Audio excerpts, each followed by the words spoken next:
Hey guys, John here, and welcome back to the Super Awesome Geek Show. Today we have the Persuader with backstop figure, and we've got Cutter in here from the hovercraft. I don't own the hovercraft, but I have a figure of Cutter. We also have Blowtorch, Airtight, Dial Tone, and Mainframe. Special operations guys and communications officers are here with the group. So we'll take a look at them and this amazing vehicle right now. Yeah, yo, Joe. Cutter here goes with the hovercraft, like I said, the Whale, I think it was called. Wasn't that what the hovercraft was called? And he's really becoming discolored in his shirt. His legs are a little loose. He's seen some better days, in my opinion. I think he needs a whole new chest.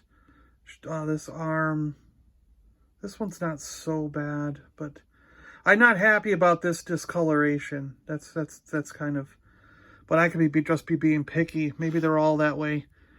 And his leg feels like it's really loose, like it's almost broken on that side, but this side's not bad. But for right now, because I don't have the Whale, I don't have the hovercraft, Cutter just sits in the gunner platform, driver's seat, whatever you want to call it. And here's the driver of the Persuader. He's got a really cool helmet. It does come off.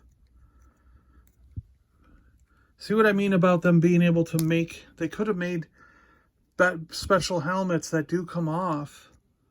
So like for wetsuit and stuff that I want to have a helmet that comes off, they could have done it. He's got a revolver, a pistol revolver for this guy. And he's in really nice shape. This, I picked up this vehicle during the COVID thing, so just in the last couple of years. And I saw it for a really good price with the figure, and he had his weapons, so I had to grab it while I had the chance. Because I do like the Persuader. I think it's a cool vehicle. It's got one of those energy cannons on top that remind me... pardon me, sorry. It reminds me of the old Godzilla. I was getting choked. I need some water, I think. I've been talking too long.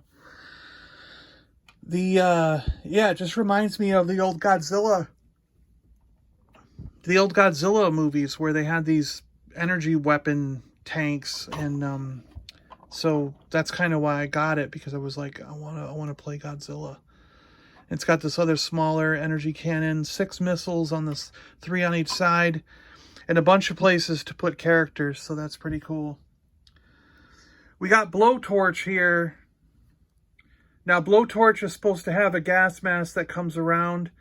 There's 2 different versions. You got one with a helmet that has a hole in it, and one with a helmet without the hole. And he's supposed to have a light green gun, not this dark green gun. The dark green gun came from a accessory pack. And, but some reason I have the accessory pack gun and not the original gun. The gas mask would plug into this hole on his chest here. This is a Blowtorch that I found later in life. I did have him as a kid, but the one that I had has since disappeared. And I was able to get this one later on in a batch of figures. We got Airtight. Oh no, he fell. Lucky he just landed on a case, so he didn't fall that far. We got Airtight here. Airtight has always been a cool figure. I don't think this is the one I've owned. No, this isn't the one I've owned since I was a kid. I had Airtight when I was a kid, but again, I must have picked this one up later in life. Because like I've said a couple of times, my G.I. Joe figures, a lot of them disappeared during the move to Seattle. And Airtight must have been one of them. Now, he will have these hoses that can plug in, and then they attach to the backpack in that little C-shaped thing there. And they plug in back here on the helmet. And I don't have those hoses, but otherwise he's complete. I think it's just this gun, this hose, the backpack, but you need that hose attachment to make him complete. So I do have a part to find on him and on Blowtorch here. A lot of my figures that I got later in life have parts to find. Dial Tone here. Dial Tone had this cool submachine gun, and he had this awesome backpack that had a flip-up microphone part. Thought that was the coolest thing in the world. This very well could be a figure I've had since I was a kid. I think, I don't know, maybe not. Because again, I had Dial Tone when I was a kid, but maybe this is one I've got more recently because there's no silver on his feet, and he's still in the era where we would have painted silver on his feet if it was the one from when I was a kid. But this Dial Tone's really nice shape. I do believe he's complete. I think that's all he came with was the gun and that backpack with the swivel microphone. Love that Dial Tone had this beret. That was so cool. Really nice, really awesome character and action figure to have. And then we have Mainframe. Mainframe's cool. I have Mainframe on card. He's one of the few carded action figures that I own.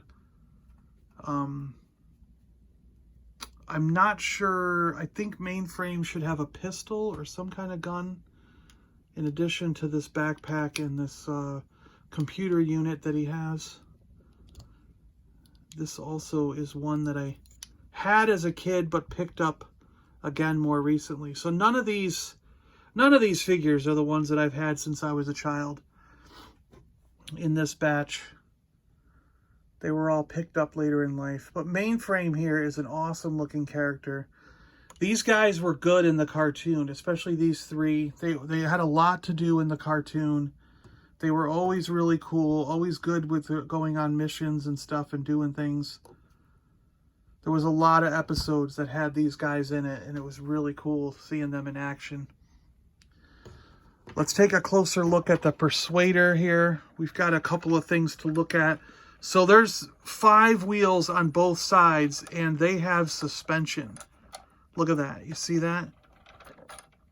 This was really cool because it would move as it runs over things. See how the wheels are going up and down as it runs over my hand? That was so awesome to have a vehicle do that. Real working suspension. This really cool like bumper that moved in and out. It had give to it, which was awesome. Like I said, there's a small gun above the cockpit where the guy drove, which is really cool. And then we've got this big gun that could go into various positions and a swivel gun platform there.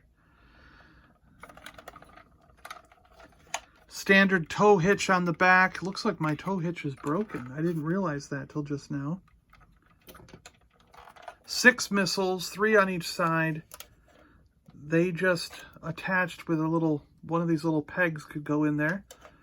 So real easy when you were shooting those missiles out. And real easy to stick it back on. Very cool. And guys could very easily just pop on the side here and be ready to go, step into action, you know? Really cool. Love this vehicle. Well, there you go, guys. The Persuader with backstop. The driver. Dial Tone, Mainframe, Blowtorch, Airtight, and Cutter from the Whale is just sitting up front there. Hope you guys enjoyed looking at this one. I think it's a really cool vehicle. A little bit later in the line. I think this was like 86 or something. Somewhere in that range. Man, there's some figures from this era that I really, really want. Like Jinx. I want Jinx. I had Jinx when I was a kid. Don't have her now. Really want her. Law and Order is a great character. Outback. Loved that character. Psych Out. Totally want Psych Out. There's some cool characters in here in this 86 line that I really want to track down.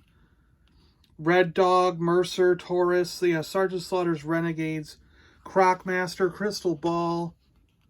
I need an Ice Viper. I want Raptor. Always cool. The Worms guys. Really nice. There's a lot of good figures in here. Techno Viper. Yeah, some cool stuff. Chuckles, Crazy Legs, Falcon. I have Crazy Legs. I need Falcon though. Yeah, great characters in this wave here. Like with the Persuader, I mean, when the Persuader was out. These other guys were like 85, I think. So, I think he was 84, and the other ones were 85. This was 86. But yeah, cool. All right, guys, thanks a lot for watching. I appreciate it. I'm John. I'm out of here, and I'll see you on the next one.